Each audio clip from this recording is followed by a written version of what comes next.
Good morning and welcome to BIFA TV, your daily dose of industry information. Today we welcome back Paweł, who's recently returned from FIATA's latest event in Geneva.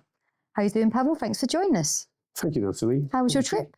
It was great. It was very good. It was good to go to the headquarters of FIATA in Geneva, in Switzerland. It was good to meet with the FIATA team. We don't see them very often, so it's always great to sort of meet face to face and have a sort of bit of an open discussion. Sure. And it was obviously great to see colleagues from around the world, because the FIATA meetings are about that. It's actually meeting people not only from Europe. I mean, we talked about ClayCat some time ago, and ClayCat obviously is a European organisation.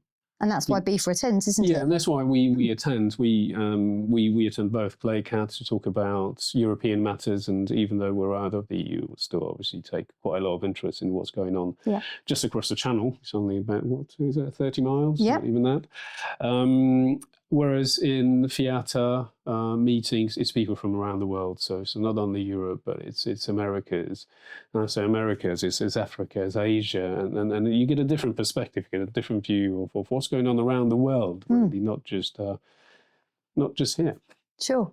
So in your opinion, what were the key topics of discussion that took place whilst you was there? I think, well, there was a number of things, and obviously, as you can imagine, we look at sort of trying to take a holistic approach to the freight forwarding. One thing that sort of stays in my head in a way is digitalization. There was quite a lot of talk about that. No surprise here, I guess, but AI is the new buzzword. We went through a few over the last few years. I remember talking about the likes of blockchain a few years ago.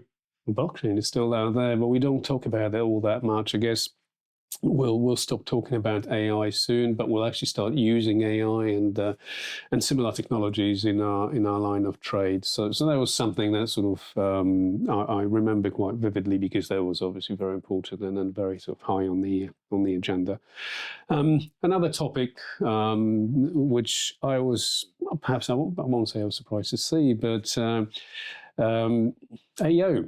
Around the world, and we think about the AO, the scheme, the program, usually in a sort of UK perspective, but it is a truly global program, and truly global issues around that, and the fact that very many members don't want to say complain, but we're concerned about the fact that the AO, the scheme itself, promises a lot but doesn't deliver in real terms. And so it was, again, I don't want to say it was good to see, because it wasn't good to see, but you can see that people share similar concerns. And it was insightful. It was basically, because that was one of our criticisms, for example. There's a lot of promise, but in terms of real benefits, you find that they're relatively few.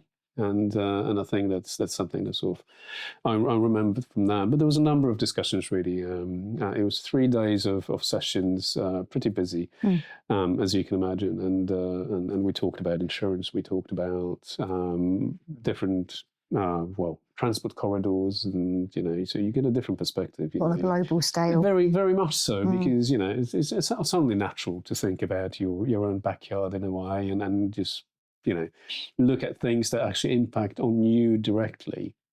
Whereas you go there, and then there's people who talk about things, well, that perhaps didn't occur to you at all. So that's the beauty of these bigger events. Basically, they're quite interesting. You get a different perspective, and it's an experience in its own right. Yeah, sounds like a really interesting trip. Thank you for sharing your update with us. Thank you, Natalie. Thank you. You. That's all for today's episode of BIFA TV, your daily dose of industry information.